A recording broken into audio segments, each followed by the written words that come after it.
I'm looking forward to being able more and more and more keeping my balance around contrast. I was one of the guys who was not lying at the beginning of the workshop because I don't like it at the moment, the contrast. It's just minor things. I know that my basic grid is filling in with well-being from all different, all kind of different things, but I do attract worrying people. What you may be saying to us, and we're going to take this conversation into a place it has never been before.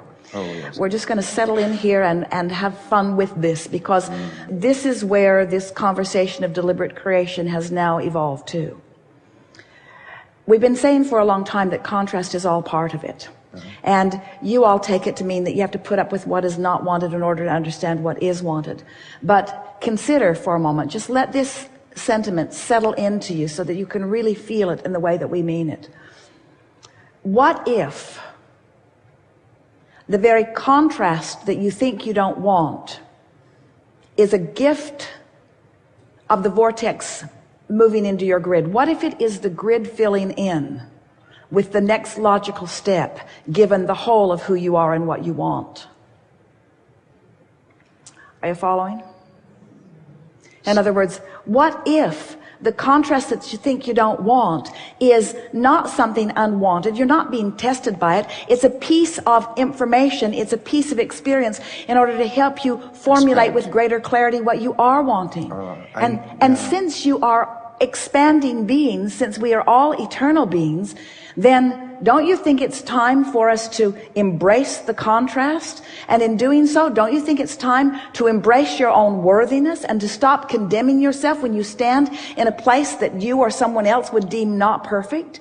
Don't you want to say, those beatings or that experience, that thing I thought that I did not want, was something attracted by the best part of me, not attracted by the worst part of me? That's the piece that we wanted to stick in here. Because you keep thinking that when contrast comes, that it's an indication of something that you have done wrong, when it never is. It's an indication of something else that you are doing right on your continuing path of eternal evolution, you see.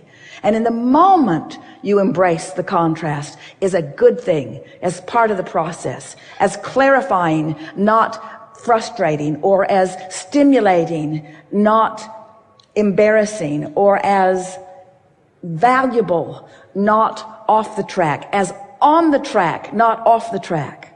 I get that, but then if I get physical challenges because of it, then I'm thinking, hey, I am doing something wrong because I'm putting sticks in my wheel. Well, the physical challenges only mean, in other words, if the more it manifests, it just means you didn't catch the early indicators, and you needed the necessary contrast to get bigger in order to help you to come to a more determined statement. But I'm laughing about myself because I do see that I'm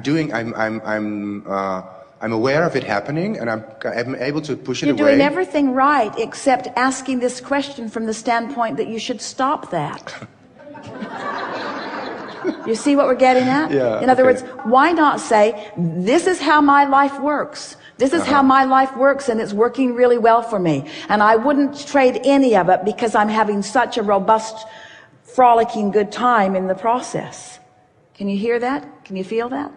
Somebody convinced you along your physical trail that you are here and that you ought to be over there and that you should go directly there and you should do it now, and if you don't, there's something wrong with you. And that was a flawed premise, because the actuality of it, what you knew from your broader non-physical perspective, is here you are, and blessed that is over there, and oh, is it ever going to be joyful on your way over there? Joyful, Abraham? What if I have to go through unwanted things? What if I have sadness? What if I have sickness? What if I experience unwanted things? That doesn't sound very much like deliberate creation. Sounds like focusing to us. And what if it is? Sounds like defining to us. Sounds like clarifying to us. Sounds like launching new rockets to us. Sounds like the reason that you came into this experience to us. You didn't say, I'll go, but I want to go into a feathered nest. Feather my nest and then I'll go. But I'll be bored, but I'll get over it. But Abraham, I know all that. We know you know. Yeah, but there's something you don't know. Let's figure out what it is.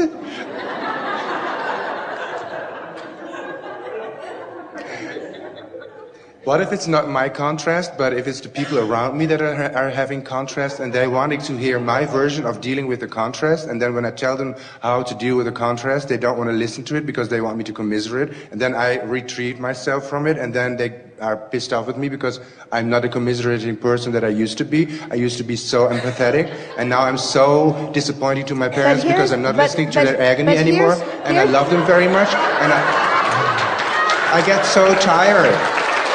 Everyone's relating.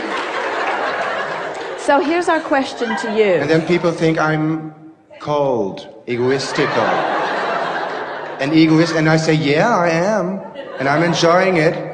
See ya. Which is fine with colleagues or with people that are not my close friends. But you see, there's a very big piece of this that you're leaving out of your explanation. But you're going to give it to me now. Yeah.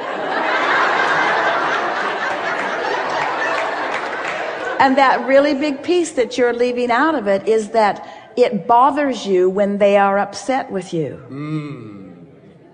How can I stop that? Therefore, you're not where you think you are. In other words, not commiserating with them is one thing. Commiserating about them after the fact is another thing. And that's what you're doing here. You're commiserating about them after the fact. In other words, you are bothered. And, and until you're not bothered by them being bothered, you haven't figured it out. True. But help me figure it out. I am still bothered. I know I'm bothered. And I'm laying in my bed. I'm bothered. Well, what it really comes down to is when you're standing in a place where you are really in alignment, you don't mind their discord. I know. Because your alignment... I'm so not aligned then. But you see... And that pisses me off too. The reason that you're not aligned with their discord is because you're not aligned with your discord. The whole reason that it irritates you is because what they do takes you out of your alignment. True, yeah. And so this is what this whole last segment has been about, is making peace with wherever you are. Yeah. Stop the judgment on yourself. And in the moment that you stop the judgment about the rightness or the wrongness of where you are, then you'll be able to be more forgiving relative to where they are. And once you get that little piece into it, in other words, you'll actually look forward to a meaty conversation that will take you into another place of clarity. And you'll find yourself, you'll almost be saying, come on, bring it to me, give me your best punches, give me your best whatever you've got, because I'm standing here in this place of such alignment that you will not take me off my vibrational steadiness no matter what's going on with you. In other words, I'm going to be the one that dominates the vibration here, because I know these things. I know, first of all, that all is well, even that stuff that you think isn't. You're not going to take me away from my alignment because I'm not acknowledging that you're doing something wrong in your misalignment. And that's the piece. Okay. That's the piece. Ooh, I got that. Yes, you did. Because the teacher to the very core of your being, you see, you keep thinking that what your world is about, we are teachers too. You keep thinking that what your world is about is bringing everyone to a perfect place where there will no longer be any discord, or where there will never be any negative emotion, or where they will not voice their negative emotion to you. That if they're voicing their negative emotion to you, then it is symptomatic of what's wrong with them and therefore what's wrong with you. Right. But what about a teacher that is standing in a place of attracting those who are wanting the next and the next and the next and the next and the next? You have to make peace with their discord, but before you can make peace with their discord, you have to make peace with your discord. And that's what we've been talking about all day here today. It's not a wrong thing to feel negative emotion.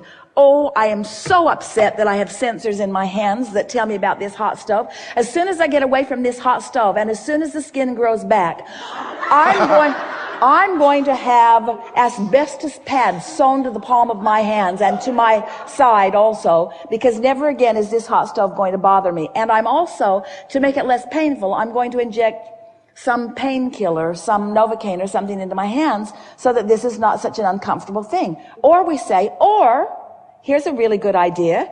You could not touch a hot stove. Stove, I condemn you for your hotness.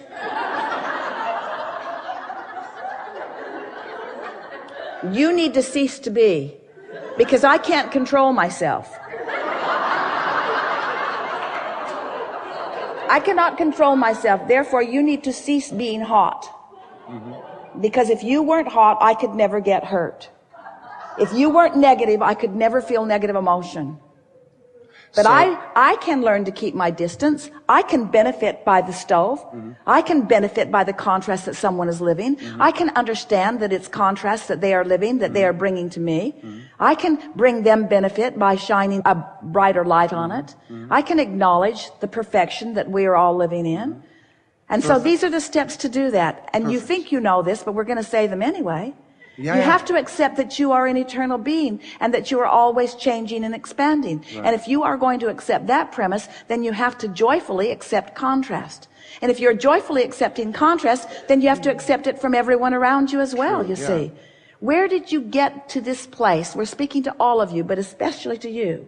To this place of demanding such perfection from yourself. In other words, I have felt perfection from myself, and I want to keep on. In what regard have you felt perfection from yourself? Physical well-being, financial well-being, meeting with people, casual encounters, yes. We don't disagree with any of this, but perfection means endedness, and you are not ever going to be done. Thank you. You're always reaching for something that is more. Therefore, you can't be perfect. You can't be done. You've got to reach for more, and so you do need contrast. And some of those buggers are bringing it to you, but you're condemning the fact that they're bringing it to you because you are demanding perfection. You have this flawed premise that says, I should always be perfect. Our response back to that is, you're not ever going to be. No. You're not ever going to be. There's always going to be more that you can be. So where comes the part in that I summoned too much energy so that I became sick last week? 2 days before this workshop, I was in bed with fever. I decided I'll just ignore it. I'll come anyway. Not wild horses could keep me from meeting with you. And here I am, and I feel fine. But so what is the part where I summoned too much energy? So I demanded too much perfection of myself. I didn't line up with the perfection of that. Or, you know what I mean? I'm sure you can read my question better than I can tell it in my poor English. There are 2, 3, 4, 5, 6, 7 flawed premises in that statement. It would take us longer than we have to unravel it also. Can you write them to me? No. We can give them to you here quickly. Okay, so, overwhelmment is the emotional state of being that you feel when you are summoning more energy than you're up to speed with. That's logical, isn't it? Yes. If you're summoning more than you are personally, vibrationally up to speed with, then you feel overwhelmed.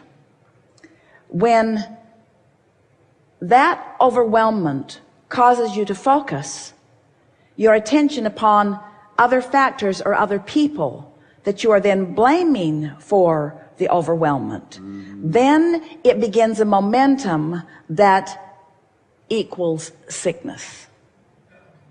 In other words, we're speaking specifically to you. That's the progression that has taken place here. But at the heart of all of that, we would like to stand here together and express this to you until you get it. And so we're going to summon everyone who knows everything about you and focus for 2 or 3 minutes here in explaining this to you because of the intensity and the power of your wanting to understand. The most important thing that we want you to know, well, that felt good, didn't it? That's an important piece that you had not taken into consideration.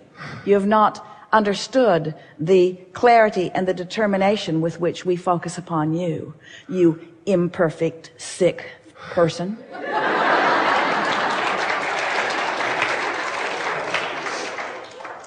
You can't get sick enough or flawed enough or imperfect enough to cease being the object of our attention, you see. And that's what you wish for others, you see. And you cannot get us. You can argue with us. You are our favorite arguing friend. Doesn't slow us down, doesn't hurt our feelings, doesn't upset our resolve, doesn't keep us from knowing, doesn't keep us from loving, doesn't keep us from attempting to explain it to you yet one more time. That was a really good piece for you.